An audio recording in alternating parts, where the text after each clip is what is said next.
घंटों में नहीं, मिनटों में बदल जाएगा बॉर्डर का नजारा। चीन और पाकिस्तान को मोदी का सबसे बड़ा सरप्राइज।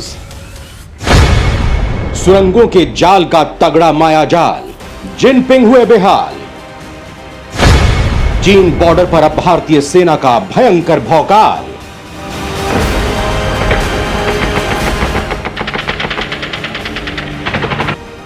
दोस्तों, याद कर लीजिए 1962 का वो दौर जब चीनी फौज भारत के अंदर घुस आई थी।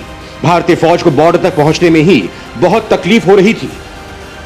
रसद और हथियार पहुंचाना तो नामुमकिन टास्क था। नतीजा यह हुआ कि चीन हावी हो गया और उसके बाद एक तरफा युद्ध विराम हुआ। संसद में नेहरू जी का भाषण हुआ। सरकार ने सफाई दी कि चीन ने बस बंजर जमीन पर कब्जा जमाया है। वो पहाड़ी जमीन कुछ नहीं उपजाती है, वहां साधन नहीं जा सकते हैं। दोस्तों, ये बात आज से ठीक 60 साल पहले की है। चीन आज भी उसी भ्रम में जी रहा है कि भारत बॉर्डर तक पहुंचने में ही भारत को नाको चने चबाने पड़ते हैं। लेकिन दोस्तों, उसका यह भ्रम मोदी ने तोड़ दिया है। जिनपिंग भारत की खतरनाक योजना का नाम सुनकर ही हैरान है और मोदी ने तो उसे धरातल पर भी ला दिया है, जिसके बाद अब चीनी फौज के होश फाख्ता हैं। तो फिर आखिर भारत ने चीन बॉर्डर पर ऐसा क्या कर दिया है कि अमेरिका से लेकर रूस भी मिसाल देने में क्यों लग गए हैं? और भारत ने अब जो काम किया है वो भारतीय सेना को माउंटेन वॉरफेयर में सबसे बड़ी फौज कैसे बना रहा है? यह बात दोस्तों मैं आपको इस वीडियो में बताने वाला हूं, जो हर भारतीय का सीना चौड़ा करने वाला है। चौंधिया गई चीनी फौज की आंखें, बाजवा के उड़े होश। हिमालय की पहाड़ियों में मोदी ने फैलाया तगड़ा मायाजाल।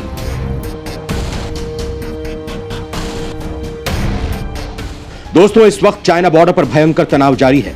चाइना की एक्टिविटी यह बताती है कि वो भारत के खिलाफ लंबे युद्ध की तैयारी कर रहा है।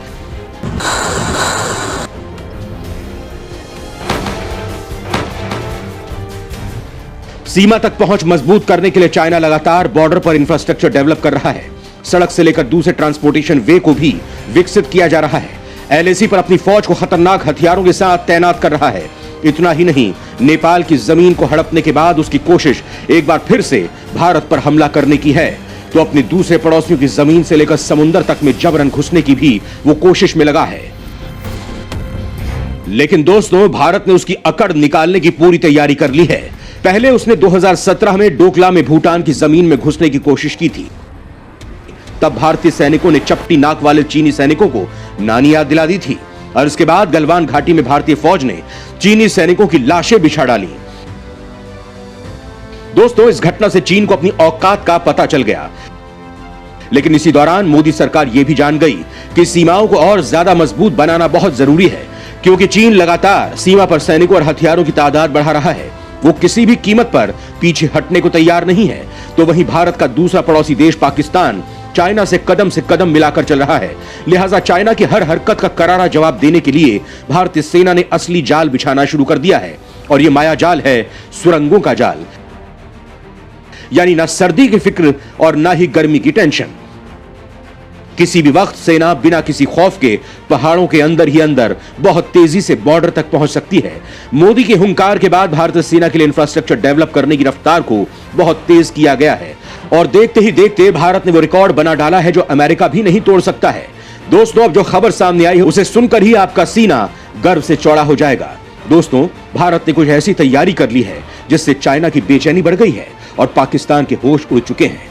मोदी ने ऐसा तीर चलाया है कि जिनपिंग बाबा बिलबिला उठे हैं। चीन की मांद में घुसकर मारने की तैयारी में भारत। पाकिस्तान पर होंगी ताबड़तोड़ सर्जिकल स्ट्राइक। दोस्तों, लद्दाख बॉर्डर पर बर्फबारी के कारण सेना को बहुत सी मुसीबतों का सामना करना पड़ता था। रास्ते जाम होने के कारण सेना की सीमा पर पहुंच कमजोर हो जाया करती थी। दोस्तों, आपको बता दें कि पीएम मोदी ने शुरू से इस बात पर ध्यान दिया और सीमा पर सेना की मजबूती बढ़ाने के लिए लगातार इंफ्रास्ट्रक्चर को विकसित कराया। आज सीमा पर एक ऐसा इंफ्रास्ट्रक्चर डेवलप हो चुका है जिसके कारण सीमा तक किसी भी जरूरी सामान या हथियारों के पहुंचने में मिनटों का टाइम लग रहा है। पीएम मोदी ने सीमा पर सुरंगों का ऐसा जाल बिछाया है कि दुनिया देखकर दंग है। लोग पूछ रहे हैं कि आखिर इतने दुर्गम इलाकों में भारत ने सुरंगों का यह जाल कैसे बिछा दिया। तो दोस्तों, मोदी सरकार ने जम्मू कश्मीर, लेह लद्दाख, हिमाचल प्रदेश, उत्तराखंड से लेकर पूर्वोत्तर के राज्यों में साल 2026 तक 271 किलोमीटर लंबी ऑल वेदर सुरंग बनाने का टारगेट रखा है। इन प्रोजेक्ट्स में श्रीनगर, लेह लद्दाख में 35 किलोमीटर लंबी सुरंगों समेत पूर्वोत्तर में रेल रोड सुरंग बनाना भी शामिल है, जो युद्ध के लिए बेहद जरूरी है। दोस्तों, इससे सैन्य वाहन, रसद, गोला बारूद को दुर्गम हिमालयी पहाड़ियों के बीचों बीच से पार करके आसानी से बॉर्डर तक पहुंचाया जा सकेगा। बड़ी बात तो यह है कि इससे आम लोगों का जीवन भी सुधर सकेगा। दोस्तों, देश के कई राज्यों में करीब 31 किलोमीटर लंबी सुरंग तो बन भी चुकी है और इनमें यातायात भी शुरू किया जा चुका है। तो अभी करीब 108 किलोमीटर लंबे टनल प्रोजेक्ट पर भी तेजी से काम चल रहा है, जो बनते ही सेना को तगड़ी मजबूती देने का काम करेंगी। ब्रह्मपुत्र के नीचे मोदी ने बनाया चीन का ताबीज। चीन को घेरने की सबसे बड़ी प्लानिंग का हुआ आगाज। दोस्तों, अब चीन की नाक में भी दम होने वाला है, क्योंकि मोदी सरकार ने ब्रह्मपुत्र नदी के नीचे एक ऐसी सुरंग बनाने की योजना बनाई है जिसमें बस, ट्रेनें सब चलेंगी। इसका निर्माण सड़क और रेल मंत्रालय और सीमा सड़क संगठन मिलकर कर रहे हैं। यह पहली बार है कि चीन बॉर्डर के बेहद करीब इस टनल का निर्माण हो रहा है। यह सुरंग चीन के जियांगसू प्रांत के ताऊजी झील के नीचे निर्मित हो रही सुरंग से लंबी होगी। यह टनल भारत के लिए रणनीतिक तौर पर काफी महत्वपूर्ण होने वाली है, क्योंकि इसकी मदद से आसाम और अरुणाचल प्रदेश पूरे वर्ष आपस में जुड़े रह सकेंगे। इसके अलावा इस सुरंग की मदद से मिलिट्री सप्लाई और हथियारों की आपूर्ति में भी मदद मिल सकेगी। दोस्तों, ब्रह्मपुत्र नदी तिब्बत से होते हुए अरुणाचल प्रदेश और असम में आती है, लिहाजा अरुणाचल प्रदेश से लगी चीन की सीमा पर पड़ोसी देश की आक्रामक नीतियों के चलते यह सुरंग बहुत महत्वपूर्ण होने वाली है। सेना का मानना है कि पुलों को दुश्मन आसानी से निशाना बना सकते हैं, लेकिन सुरंग होने से ऐसा नहीं हो सकेगा। अब यह टनल बन जाने के बाद गुवाहाटी और तवांग के बीच की दूरी करीब 150 किलोमीटर कम हो जाएगी। इसके जरिए भारतीय फौज आसानी से चीन से लगी सीमा तक पहुंच सकती है। फिलहाल कोई वैकल्पिक रूट नहीं होने के कारण भारतीय जवानों को आसाम से तवांग जाने के लिए सेला दर्रे से होकर गुजरना पड़ता है। वहीं सर्दियों के दिनों में भारी बर्फबारी की वजह से इस सड़क पर आवाजाही बेहद मुश्किल हो जाती है। दोस्तों, युद्ध की स्थिति में चीनी सेना ब्रह्मपुत्र पर बने 5 मौजूदा पुलों पर हमला कर सकती है, जिससे अरुणाचल प्रदेश और असम के हिस्से बाकी के भारत से कट सकते हैं। लिहाजा पीएम मोदी ने सड़क और रेल मंत्रालयों से सड़क और रेल सुरंगों को एक साथ बिछाने की योजना बनाने को कहा था और अब यहां 3 समानांतर सुरंगें बनाई जाएंगी, एक सड़क के लिए, दूसरी रेल के लिए और तीसरी आपातकाल इस्तेमाल के लिए। हर सुरंग 9.8 किलोमीटर की होगी और यह पहली परियोजना होगी जहां एकीकृत सुरंग निर्माण किया जाएगा। किसी भी आपात स्थिति में निकासी के लिए इन सुरंगों को क्रॉस पैसेज से जोड़ा जाएगा।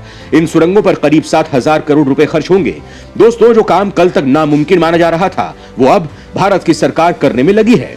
आज भी इन पहाड़ों को पार करने में ही कई दिन या घंटे लगते हैं, लेकिन जब यह टनल बन जाएगी तो फिर यह काम मिनटों में होने लगेगा। बड़ी बात तो यह है कि सर्दियों के मौसम में रास्ते जाम हो जाने के कारण घंटों तक सैनिकों को इंतजार करना पड़ता है, जो अब नहीं करना पड़ेगा। ठीक से कहें तो चीन सीमा पर भारतीय सेना ड्रैगन के दांत तोड़ने के लिए 24 घंटे पूरी तरह से तैयार है। दोस्तों, भारतीय सेना को मजबूत करने के लिए मोदी सरकार ने टनल बनाने के लिए एक बड़ा बजट तैयार किया है। इस काम के लिए 3.25 लाख करोड़ रुपए खर्च किए जाएंगे। इन पैसों से सिक्किम में लांचुंग ला पास में 14.5 किलोमीटर लंबी सुरंग, आइजोल में 2.5 किलोमीटर, लद्दाख के तांगलांग ला पास में 9 किलोमीटर, हिमाचल लद्दाख के बॉर्डर पर शिंकुला पास में 12 किलोमीटर सुरंग बनाई जा रही है। दोस्तों, अकेले हिमाचल प्रदेश में 7 सुरंग परियोजनाओं पर काम चल रहा है। इसके अलावा जम्मू कश्मीर, उत्तराखंड में 7 सुरंग परियोजनाएं प्रोसेस में हैं, तो उत्तराखंड में 4 धाम परियोजना में भी एक सुरंग बनाई जाएगी।